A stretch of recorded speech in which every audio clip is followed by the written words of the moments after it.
Elara was not made for chaos.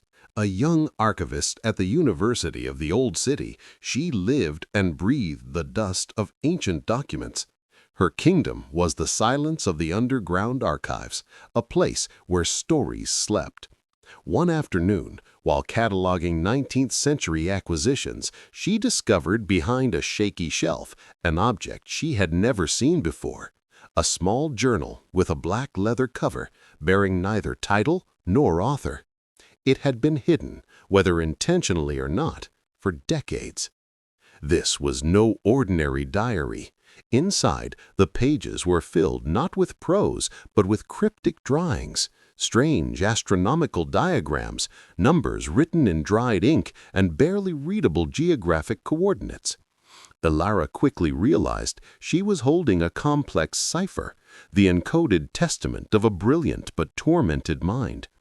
The archives mentioned that a certain Professor Alastair, famous for having lost a major historical artifact, an invaluable maritime map a century earlier, had vanished without a trace. Elara was convinced this journal was his key to clearing his name. Obsessed, Elara devoted all her nights to decoding the journal.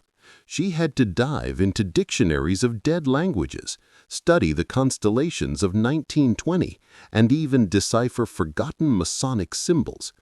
The journal did not reveal where the stolen map was hidden, but it proved the professor was not the thief.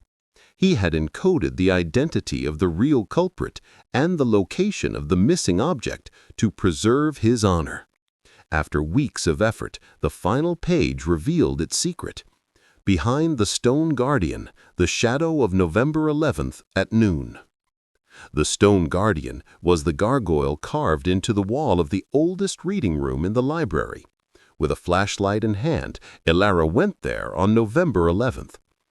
At exactly noon, the sunlight filtered through a skylight and cast the gargoyle's shadow, pointing directly at a marble slab beneath the old fireplace. Heart-pounding, Elara pushed the slab aside and discovered a sealed compartment. Inside lay the invaluable maritime map, perfectly intact, along with a letter signed by Professor Alastair explaining that he had chosen to disappear to protect the map from his corrupt friend and rival, and that the journal served as proof. Elara immediately presented her discoveries.